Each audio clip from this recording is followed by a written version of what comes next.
If you could travel anywhere in the world right now, where would your jet take you? I may not be able to escape to the south of France and bask in the sun or cool down in the fjords of Norway, but I can certainly walk myself around World Showcase, try some fun bites, savor some sips, and experience some special things right here in EPCOT.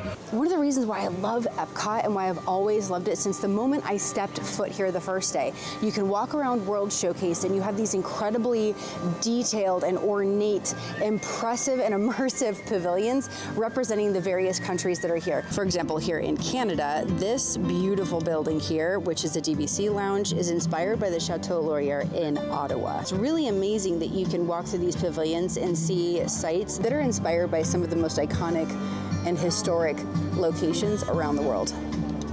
Fun fact is the actual Chateau Laurier in Ottawa, Canada, is still welcoming guests 105 years after its grand opening. So maybe that's something you add to your list.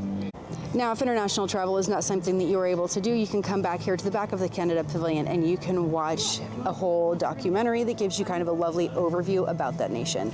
Okay, fine. Yes, I'll admit it. I also love EPCOT because I'm a foodie and there's always something fun to eat and drink everywhere around the world. Here in the United Kingdom Pavilion, this Tudor pub is like quintessentially British, but what's cool is when you look at its features, it really has a lot of Tudor inspiration in the dining room. It's such a fun thing, and it's really cool to see the little nods to like elegant Victorian versus Tudor pub. It's really cool to look at the subtleties inside of these pavilions. I mean, this says Tudor Lane, but there's also like Regency Place, and this is supposed to be inspired by Mary Poppins, and you can actually meet her right around the corner over here. One of the other things I love is coming through here during the Flower and Garden Festival because there's a whole tea stroll. It's lush and beautiful right now, but it's just something spectacular during Flower and Garden. There's also always an opportunity to learn something like the life cycle of a butterfly. You know what I truly love about international travel? You get to experience things you would never experience where you're from. And the thing that's really beautiful about coming to EPCOT, if you're afraid of international travel or maybe you just don't want to leave the country, there are some really incredible sights to be seen here. In Mexico, we have El Castillo Pyramid. That is a Mayan pyramid that dates back to the Mesoamerican civilization. In Norway, we have the Stave Church. Hard to see from here, but in China, we have the Temple of Heaven. In Italy, we have St. Mark's Campanile. In the American Pavilion, we have Independence Hall, which for me just feels like anything colonial in Virginia, because almost everything looks like that in Virginia. In Japan, we have the floating torii of Itsukushima Shrine, this beautiful gate structure that is just absolutely stunning. Here in France, of course, you have the phenomenal Eiffel Tower. It's cute. I have been to one of the Grecian islands, and it was actually when I was on deployment. So have you been to Greece? Is it on your list at all? Do you like the food? I'm just curious. So drop down below if you have any country that you've been dreaming of going to, or maybe one that you would love to go back to because you didn't get enough time. I'm curious what international places are calling to your heart. So I love travel. I love trying different things. When I was deployed in the military, actually, we anchored outside of Rhodes, Greece, which is closer to Turkey. And it's one of my favorite memories because I've always wanted to go to Greece. I've always just wanted to enjoy that atmosphere. And it's funny because I just remember I had the most simplistic thing to eat. I was just sitting in this little cafe on the water, and it was just one of the best moments. It was probably honestly partially influenced, if not greatly influenced, by the fact that I'd been eating ship food. But to sit there with a glass of refreshing, crisp white wine and this lovely salad was it's one of my happiest memories because it was just so simple and it felt like this beautiful escape from the gray that is a Navy vessel. But I love Greek food. I love the flavors. There's so many I just love Mediterranean food in general. There's just such a robust amount of flavors that are just packed into it all. So my lovely friend, who's technically just here in existence for today, my husband, he grabbed the gyro for us to try and the spanakopita, as I mentioned. So I'm excited to dive in. I could eat all the spanakopita.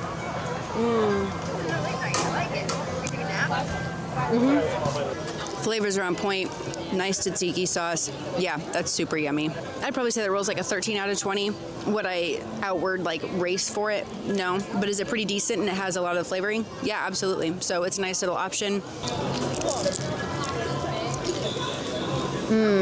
Could you hear the crackle? All I could think of was a symphony of crackle. Only good bread makes this sound. It's not bread, it's phyllo, but oh, lovely spinach, feta, so good. Yeah? That's good. That wasn't bad. That's good. To me, this roll is a good 16 out of 20. Hefty flavor. Totally packed. Like it could be more phyllo if they really wanted to mitigate flavor, but like the stuffing on the inside, but the filling, she's hefty. I never saw that at anybody's Best of the Fest, but like for $5, I think that's super awesome.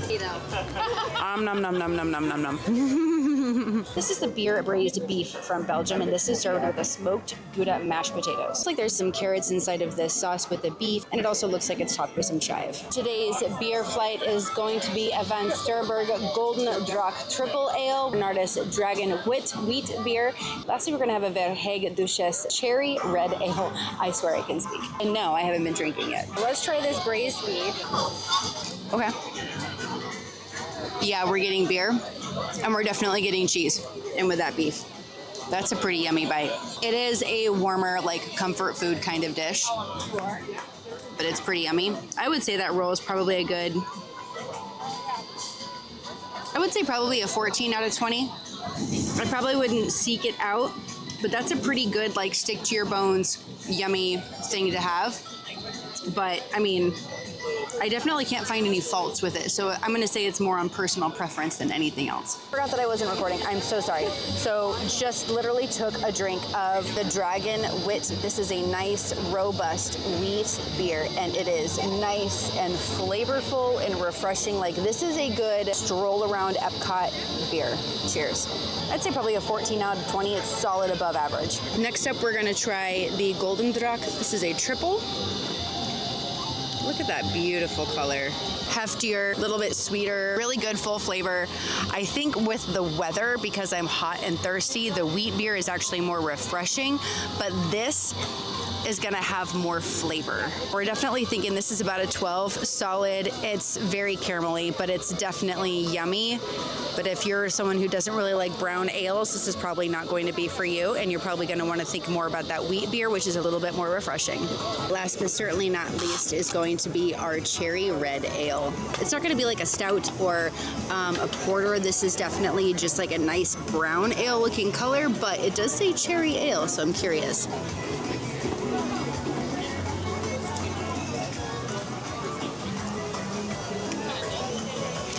I know he's not really in the vlog, but I need his opinion. I can smell the cherry from here. Okay, here's the thing. Really, not trying to be mean. If you love cherry as a flavor, like you love the red Starburst, you love cherry Jolly Ranchers, you love cherry Suckers, that is one of your favorite flavors, this is going to be something you're going to want to drink.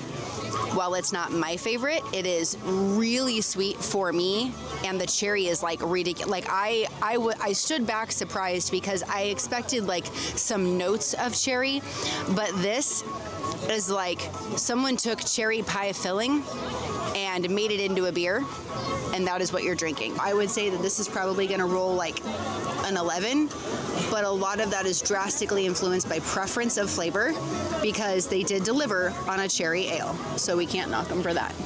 Really, like, I can't drink that. I don't want to drink that. To me, that's cough syrup. No thanks. That's what I love about international travel. I have been aboard a Navy vessel, and I've pulled into port in Dubai.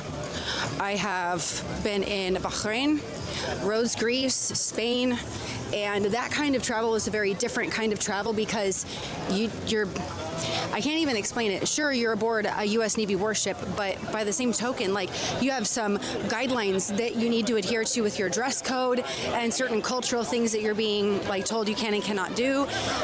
But you still get an idea of what the world is like. Dubai is one of the most fascinating places I've ever been, and this was back in 2006. I transited through the Suez Canal, which is a very interesting experience in and of itself. that's a very interesting experience in and of itself. But I mean, in addition to those, when I was in high school, my mother, who was a single parent working like 2 to 3 jobs and going back to school for her bachelor's at the time, she managed to scrounge up enough to send me to France for about 10 days. French, I've been taking French for a couple of years. It was my first real taste of travel outside of the US. I had been to Vancouver, BC because we lived in Seattle for so long. I'm originally from Washington State.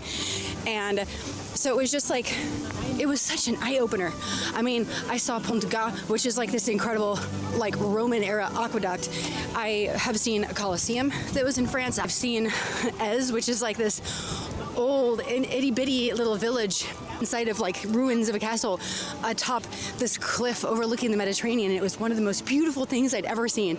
And I mean, I've been through the Loire Valley. I've seen some castles. I've gone to vineyards, and it was all so different than just going to Paris, which is its own other entity, and it's just beautiful. And one of the things that I'm talking to people about so much when I say that I love travel, it's not just about seeing the Eiffel Tower or Arc de Triomphe or, being in Greece and seeing the Pantheon. It's not just seeing those monuments, those icons.